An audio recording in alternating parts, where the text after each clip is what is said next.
पावसाळ्याच्या सुरुवातीला वेळेत पाऊस झाला, शेतकरी सुखावला आणि पेरणीची लगबग सुद्धा सुरू झाली। काळ्या मातीत हिरवं सोनं बहरायला लागलं, पण नियतीच्या अर्थात निसर्गाच्या मनात काहीतरी वेगळंच होतं। ऑगस्टमध्ये सुरू झालेला पाऊस अजूनही असा काही बरसतोय की देवा असा का कोपलास असं विचारण्याची वेळ मायबाप शेतकऱ्यांवर आली आहे। चांगलं पीक येणार म्हणून आता कुठे तो सुखावला होता, पण दरवर्षीप्रमाणे यंदाही हे सुख त्याच्या नशिबी नव्हतं। राज्यात झालेल्या अतिवृष्टीने लाखो हेक्टरवरील शेती पिकाचं नुकसान झालंय आणि काही भागात पिकासह माती सुद्धा वाहून गेली आहे, घरं मोडून पडली आहेत, संसार उघड्यावर आले आहेत आणि अशा वेळी बळीराजा आज खरंच त्याला आधाराची गरज आहे। मायबाप सरकार आधार बनून आपल्या पाठीशी उभं राहील अशी तो आशा बाळगून आहे। राज्यात विविध भागात आज काय स्थिती आहे जाणून घेण्यासाठी हा स्पेशल रिपोर्ट पहा।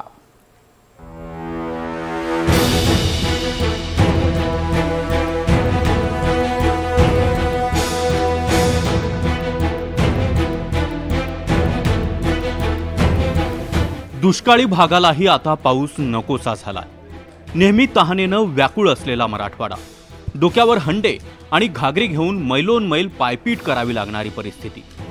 पण आज नदीला महापूर, शेतात पाणी, शेतातली पिकं पाण्यात, गावात रस्त्यांवर पाणी, घरात पाणी, अख्खा संसार पाण्यात। आम्हाला हक्काचं पाणी द्या, सरकारपुढे हात पसरून गयावया करावी लागायची, तिथे आज या पाण्यातून आम्हाला वाचवा, महापुरातून पुन्हा उभं करा असं आर्जव करण्याची वेळ आली आहे। लोकांना आज खायला अन्न नाही आणि उद्याचं तर सगळंच वाहून गेलंय। काही भागात पाऊस ओसरलाय, मात्र महापुरानं जी काही हानी केली आहे त्याच्या खुणा अधिक ठळकपणे दिसू लागल्यात। मराठवाड्यासह महाराष्ट्रात आज काय स्थिती आहे हे जाणून घेण्यासाठी पुरानं थैमान घातलेल्या विविध भागात आमचे प्रतिनिधी पोहोचले।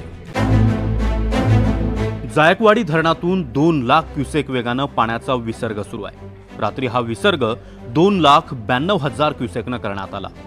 त्यामुळे पैठण शहरातील अनेक वसाहतींमध्ये मोठ्या प्रमाणात पाणी शिरलं। मुख्य बाजारपेठ असलेल्या शिवाजी महाराज चौकातही मोठ्या प्रमाणात पाणी साचलं होतं। त्यामुळे या सर्व व्यापाऱ्यांवर दुकानं रिकामी करण्याची वेळ आली। पैठण शहरात अक्षरशः पूर परिस्थिती निर्माण झाली। मी ज्या ठिकाणी उभा आहे ते छत्रपती शिवाजी महाराज चौक आहे आणि हे चौक या शहरातील मुख्य बाजारपेठ आहे। मात्र या चौकात देखील अक्षरशः कमरे एवढं पाणी आहे आणि त्यामुळे पूर्ण बाजारपेठ जी आहे तर ती ठप्प पडलेली आहे। दुकानांमध्ये पाणी शिरलं आहे।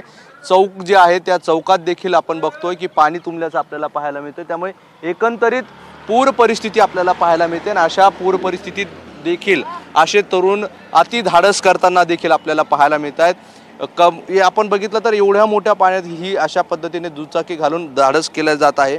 ही सगळी परिस्थिती पैठणमध्ये आहे। थोडंसं तिकडे दाखवण्याचा प्रयत्न करतो। त्या ठिकाणी रात्री एक झाड देखील दुकानांवर पडला। आता हा शहरातील मुख्य बाजारपेठेचा मार्ग आहे, मात्र तिकडे थांबलेल्या लोकांना इकडे येता येत नाहीये आणि इकडे थांबलेल्या लोकांना तिकडे जाता येत नाही, कारण खूप मोठ्या प्रमाणात विसर्ग झालेला आहे आणि सगळी पूर परिस्थिती निर्माण झालेली आहे। दुकानांमध्ये पाणी शिरलेलं आहे, व्यापाऱ्यांचं मोठ्या प्रमाणात नुकसान झालेलं आहे। आपल्यासोबत काही लोक आहेत, त्यांच्याशी बोलण्याचा थोडासा प्रयत्न करूया। या इकडे मामा, काय सगळी परिस्थिती होती रात्री? इकडे या थोडंसं, असं पुढे या इकडे। हां, काय परिस्थिती होती सगळी रात्री? 12 वाजल्यापासून पैठण शहरामध्ये छत्रपती शिवाजी महाराज चौक, लहुजी नगर, रोहिदास नगर, कहारवाडा या वाडामध्ये पूर्ण पाणी झालं होतं।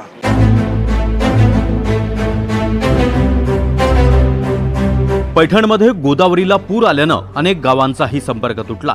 आपेगाव जवळ थोटे नदीला पूर आल्यामुळे पैठण शहागड मार्गही पूर्णपणे बंद झाला। त्यामुळे आजूबाजूच्या 3 ते 4 गावांचा संपर्क तुटलाय। गावातील नागरिक गावातच अडकून पडले। जायकवाडी धरणातून अजूनही 2 लाख क्युसेसचा विसर्ग सुरू आहे आणि त्यामुळे अनेक मार्ग बदलले आहे, अनेक ठिकाणी संपर्क तुटला आहे। आता शहागड आणि पैठण मार्गाचा देखील संपर्क तुटलेला आहे। मी सध्या आपेगाव जवळ उभा आहे आणि या ठिकाणी हा जो पूल आहे, हा पूल, या पुलावरून मोठ्या प्रमाणात पाणी जे आहे तर वाहताना आपल्याला पाहायला मिळतं।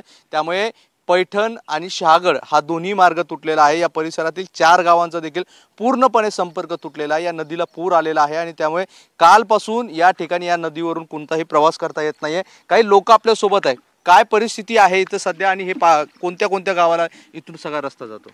हा खाली शागड, व्यामांडवा, नवगाव, तुळजापूर, आवडे उंचेगाव, आणखी पिंपळगाव, गेवराईपर्यंत हा रस्ता आहे. आता सगळ्या गावांचा संपर्क तुटला आहे आणि मायगावचाही संपर्क तुटून गेलेला आहे. काय परिस्थिती होती काल परिस्थिती अशी 80 लेकरू पारखा जसं म्हणते तशी परिस्थिती होती. ही सगळी परिस्थिती आहे नागरिक सांगतात. आणि हे आपेगाव जवळचं हे सगळं पूल आहे. आपण बघतो की पुलावर मोठ्या प्रमाणात पाणी सुरू आहे. आता लोक या पाण्यातून गाड्या देखील धुताना आपल्याला पाहायला मिळतात.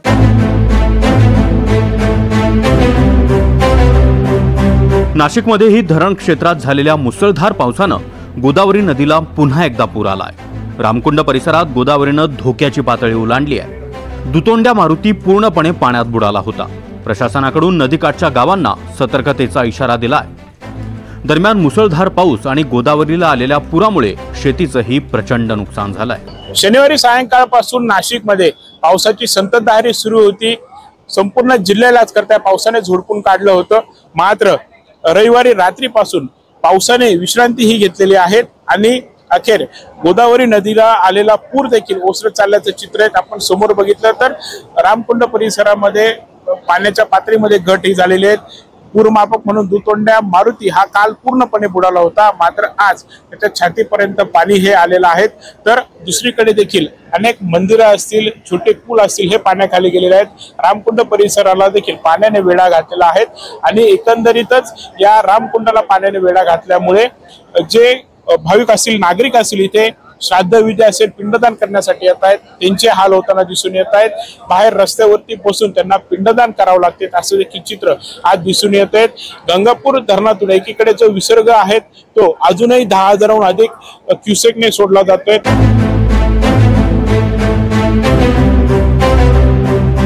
शनिवारपासून नाशिक जिल्ह्याला पावसानं पुन्हा एकदा अक्षरशः झोडपून काढलाय. संपूर्ण जिल्ह्यात झालेल्या मुसळधार पावसानं कांदा, सोयाबीन, मका, भात या पिकांसह द्राक्ष बागेचंही प्रचंड नुकसान झालंय. सोबतच भाजीपाल्याला मोठा फटका बसलाय. मखमलाबाद परिसरातील शिवाजी काकड या शेतकऱ्याच्या 5 एकरवरील टोमॅटोचा अक्षरशः चिखल झालाय. लागवडीसाठी एकरी 2 लाख खर्च आला. पण आता उत्पादन खर्चही निघणार नसल्यानं हा शेतकरी चांगलाच हवालदिल बनलाय. नाशिक जिल्ह्याला पावसाने अक्षरशः झोडपून काढलेला आहे. सोमवारी देखील काही ठिकाणी पावसाला सुरुवात झालेली आहे आणि या पावसामुळे खरं तर शेतकऱ्यांसमोर चिंतेचे ढग हे उभे राहिलेले आहेत.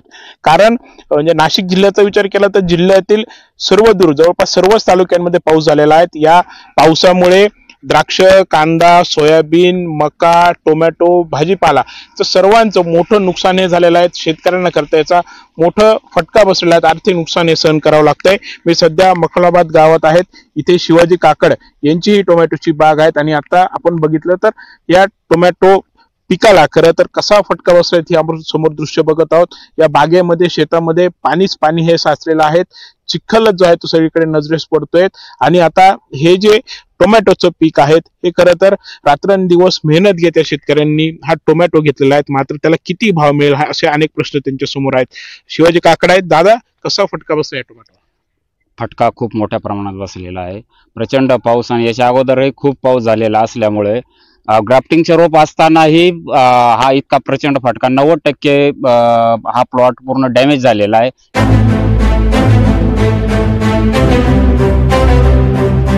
यंदा मुसळधार पावसानं सर्वात मोठा फटका बसला तो धाराशिव जिल्ह्याला. सततचा पाऊस आणि अतिवृष्टीमुळे पपई उत्पादक शेतकऱ्यांचंही प्रचंड नुकसान झालंय. पपईच्या बागेत पाणी साचल्यानं झाडांची खोडं कुजतायत, पानं पिवळी पडतायत आणि फळांवरही डाग पडायला सुरुवात झाली आहे.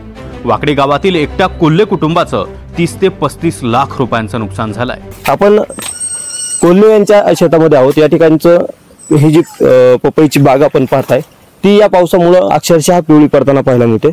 खालच्या बाजूला जर बघितलं संपूर्ण शेतामध्ये पाणीच पाणी असल्याचं दृश्य जे आहे ते सध्या पाहायला मिळते.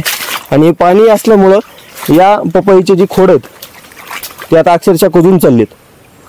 हे कुजत असल्यामुळं पाणी पिवळे पडतायत आणि परिणामी अशा पद्धतीनं याच्या ज्या पानं असतात, ज्या छत्र्याला शेतकरी ग्रामीण भाषेमध्ये संबोधतात, त्या देखील आता गळून पडतायत आणि मोठं संकट जे आहे ते या परिसरातील शेतकऱ्यांवर ओढवलेलं आहे. आपल्यासोबत शेतकरी आहेत, या पपईच्या बागेचे मालक आहेत. मला सांगा, पाऊस पडतोय, मोठ्या प्रमाणात नुकसान होतंय. काय नेमकं भावना आहेत? कधी याची लागवड केली होती? जानेवारी 15 लागवड केली होती आणि नंतर त्यांनी भरपूर ह्याला खत वगैरे, शेणखत, बेसळ डोस, फवारण्या वगैरे सगळ्या करून आता ज्येष्ठ चालू व्हायच्या टायमाला भरपूर पाऊस झाला. आता नुकसान झालं आपण असं म्हणतोय. आता ही किती एकर बाग आहे तुमची? सगळी 4 एकर आहे.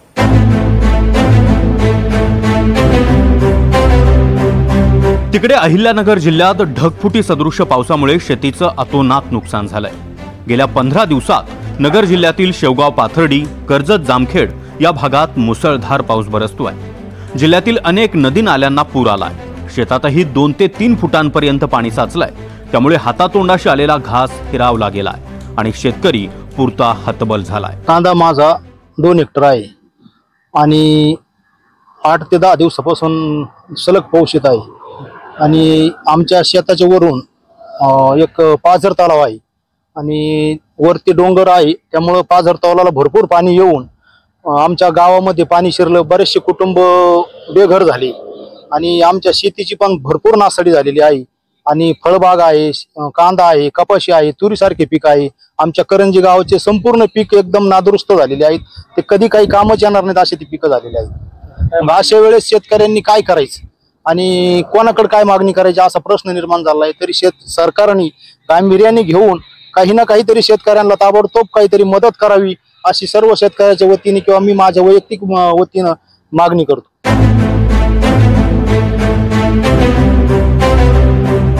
धाराशिवच्या परंडा तालुक्यात पावसानं हाहाकार माजवलाय. सीना कोळेगाव प्रकल्पाच्या पाणलोट क्षेत्रात झालेल्या पावसामुळे धरणात पाण्याची आवक वाढली आहे. त्यामुळे सीना कोळेगाव प्रकल्पातून 1,04,000 क्युसेक वेगानं पाण्याचा विसर्ग करण्यात येतोय. नदीकाठच्या गावांना सतर्कतेचा इशारा देण्यात आलाय.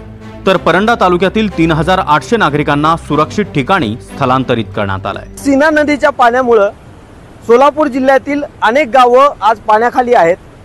त्याच सीना नदीच्या सीना कोळेगाव प्रकल्पावरून पाण्याचा विसर्ग काल रात्रीपासून वाढवण्यात आलेला आहे. या सीना कोळेगावच्या या प्रकल्पावरती आपण आहोत. त्या ठिकाणी जर बघितलं तर काल रात्री संध्याकाळपासून पाण्याचा विसर्ग जो आहे तो मोठ्या प्रमाणात वाढवण्यात आलेला आहे. हे फेसाळलेलं सगळं जे पाणी आहे ते हाच विसर्ग वाढवल्यामुळं मोठ्या प्रमाणात धरण क्षेत्रातून खाली याचा विसर्ग जो आहे तो कुठेतरी सुरू केलेला पाहायला मिळत आहे. धाराशिव जिल्ह्यातील या धरणात जवळपास 5.31 TMC एवढं पाणी जे आहे ते मावतं, एवढी क्षमता या धरणाची आहे आणि हे धरण भरल्यानंतर कुठेतरी या पाण्याचा संपूर्ण विसर्ग सुरू करण्यात आलेला आहे. मागील काही दिवसांमध्ये जर पाहिलं तर धाराशिव जिल्हा असेल, सोलापूर असेल, बीड असेल, अहिल्यानगर असेल या जिल्ह्यांमध्ये मोठ्या प्रमाणात पाऊस जो आहे तो पडताना पाहायला मिळतोय आणि याच परिणामी हे धरण जे आहे ते पूर्णपणे भरून अशा पद्धतीनं खळखळून वाहताना आपल्याला पाहायला मिळत आहे. काल रात्रीपासून जर पाहिलं तर जवळपास 6 TMC पाण्याचा विसर्ग जो आहे तो या धरणातून करण्यात आलेला आहे. रात्री 12 वाजता 1,04,000 क्युसेक इतक्या वेगानं या ठिकाणचा विसर्ग जो आहे तो सुरू करण्यात आलेला होता. सध्या जरी पाऊस नसल्यामुळे पुराचा धोका कमी झालेला असला, 95,000 क्युसेकनं पाणी जरी सोडण्यात आलेलं असलं तरी देखील या गावची जी काही या नदीच्या काठची जी काही गावं आहेत त्यांना सध्या सतर्कतेचा इशारा देण्यात आलेला आहे.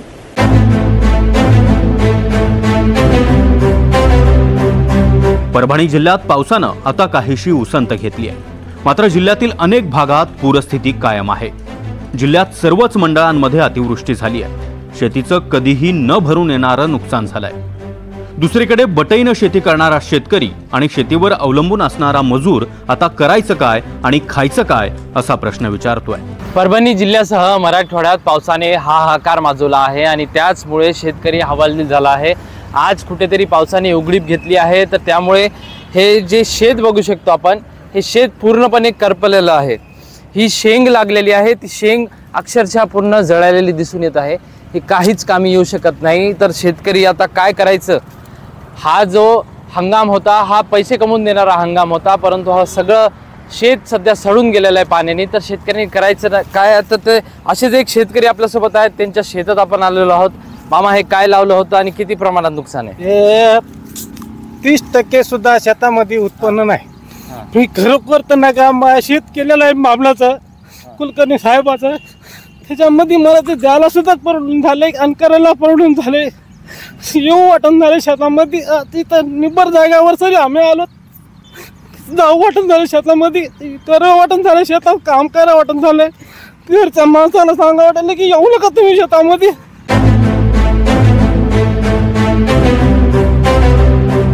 गेल्या 5 दिवसांपासून संपर्क तुटलेल्या भोत्रा गावात एनडीटीव्ही मराठीची टीम पोहोचली. सीना कोळेगाव प्रकल्पातून सोडण्यात आलेल्या पाण्यामुळे मोठा पूर आलाय आणि गावकऱ्यांवर रात्री जागून काढण्याची वेळ आली आहे. गावात ना कुठली आरोग्य यंत्रणा पोहोचली आहे, ना दळणवळणासाठी कोणतं साधन आहे. अशा स्थितीत ट्रॅक्टरमधून आम्ही भोत्रा गावात पोहोचलो आणि तिथे दिसलेलं चित्र भीषण होतं. धाराशिव जिल्ह्यात मागील काही दिवसापासून सातत्यानं पाऊस पडतोय, अतिवृष्टी होते आणि अनेक गावांचे संपर्क तुटलेले आहेत. आपण सध्या परंडा तालुक्यातील भोत्रा या गावामध्ये जाण्याचा प्रयत्न करतो. या गावाचा संपर्क देखील जो आहे तो तुटलेला आहे. मात्र अक्षरशः ट्रॅक्टरच्या साह्यानं या सर्व गावकऱ्यांच्या मदतीनं आपण या गावामध्ये जाण्याचा प्रयत्न करतोय. सध्या जर पाहिलं तर गावात जाणारे जे काही प्रमुख रस्ते आहेत, या रस्त्यांवरून कुठल्याही प्रकारे या गावात जाता येत नाहीये. रस्त्यावर जर बघितलं तर पूर्णपणे ओढा वाहतोय, अशी परिस्थिती या ठिकाणी निर्माण झालेली आहे. मात्र हे गावकरी जे मित्र आहेत त्यांच्या माध्यमातून आपण त्यांच्या सहकार्यानं गावात जाण्याचा प्रयत्न करतोय. एकंदरीत जर बघितलं तर या सर्व कॅनलचं पाणी जे आहे ते संपूर्ण या परिसरात पसरलेलं आहे आणि पूर्ण ओढा वाहतोय. असं पाणी जे आहे ते या संपूर्ण परिसरात पसरलेलं आहे.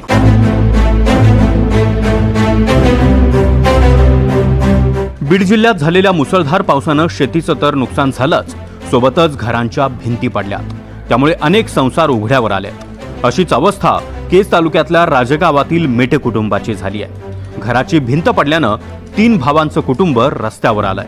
बायका लेकरांवर ही वेळ ओढावल्यानं घरातला कर्ता पुरुषही मनाने पुरता ढासळलाय. गेल्या 3 दिवसापासून मुसळधार पाऊस पडत आहे. या पावसामुळे शेती पिकांचं तर नुकसान झालंच आहे, मात्र अनेक घरांची पडझड देखील झालेली आहे.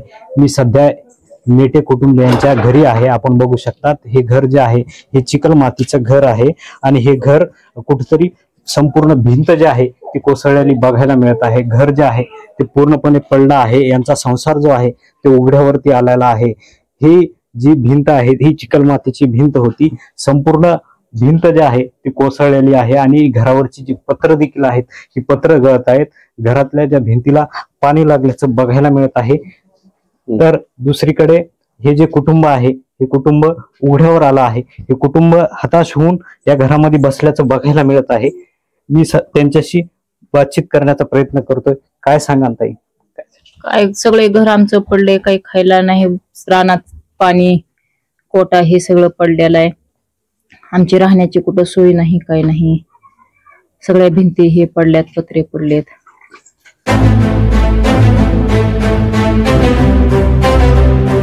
डाळिंबाच्या बागांसाठी ओळखलं जाणारा सांगोला यंदा महापुराच्या विळख्यात सापडलाय. सांगोल्यातील 30,000 हेक्टरवरील डाळिंबाच्या बागेचं अतोनात नुकसान झालंय. सांगोल्यातील डाळिंब उत्पादक शेतकऱ्यांचं शेकडो कोटींचं नुकसान झाल्याचा दावा इथले शेतकरी करतायत. मुसळधार पाऊस आणि महापुरानं झालेल्या नुकसानामुळे सांगोल्याचं अर्धचक्रच थांबल्याचं हे शेतकरी सांगतायत. की अशी परिस्थिती कधीच पाहिली नव्हती. इतका भयावह पाऊस मागच्या 4 दिवसाखाली एकाच दिवशी जवळजवळ 160 ते 170 मिलीमीटर पाऊस झाला.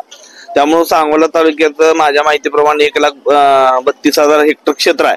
त्यात 50,000 ते 55,000 हेक्टर हे क्षेत्र सध्या ओलिताखाली आहे, म्हणजे ओल्या दुष्काळात आहे. डाळिंब किती? त्यात डाळिंब माझ्या माहितीप्रमाणे 30,000 ते 35,000 हेक्टर तर निश्चित डाळिंब असते. सांगोलीची ओळख डाळिंबाची आहे. सांगोल्याचं मुख्य पीक हे डाळिंबच आहे. रुपयांचं हे नुकसान झालंय, 100 कोटीतलं नुकसान आहे.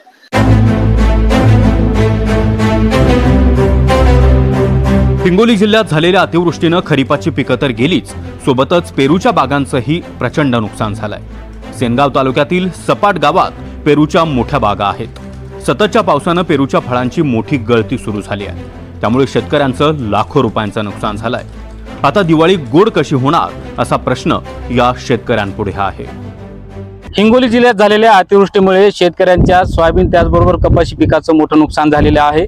खरीप हंगामातील सर्वच पिके जे आहेत ते या अतिवृष्टीने खराब झालेली आहेत. त्यापाठोपाठ आता जे फळबाग उत्पादक शेतकरी आहेत त्यांना सुद्धा या अतिवृष्टीचा फटका बसलेला आहे. आपण बघू शकता मी सध्या शेनगाव तालुक्यातील सापडगाव येथील एका शेतकऱ्याच्या शेतामध्ये उभा आहे आणि ही पेरूची बाग आहे.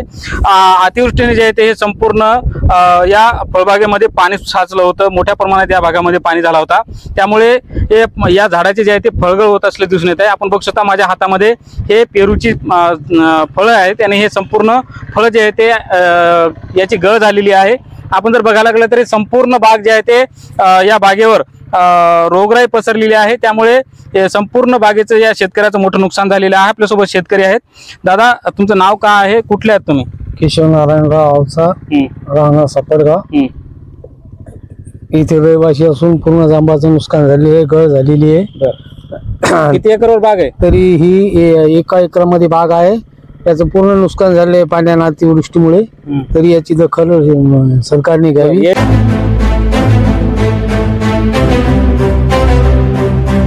पावसानं सगळं गेलंय, शेती पिकच काय, शेतातली मातीही खरवडून गेली आहे। अशा वेळी शेतकऱ्यांसमोर खायचं काय, कुटुंबाला जगवायचं कसं, ज्यांच्या जीवावर शेती करतो त्या जित्राबांचं काय, असा प्रश्न निर्माण झालाय। अशा वेळी शेतकऱ्याला पुन्हा उभं करायला हवं, त्याला काही ना काही मदत करायला हवी। या पूरग्रस्त शेतकऱ्यांच्या मदतीसाठी पंढरपुरातील एक शेतकरीच धावलाय। शेतकरी दिलीप धोत्रे यांनी आपल्या रानातील मका कापून पूरग्रस्त भागातील शेतकऱ्यांच्या जनावरांसाठी पाठवली आहे।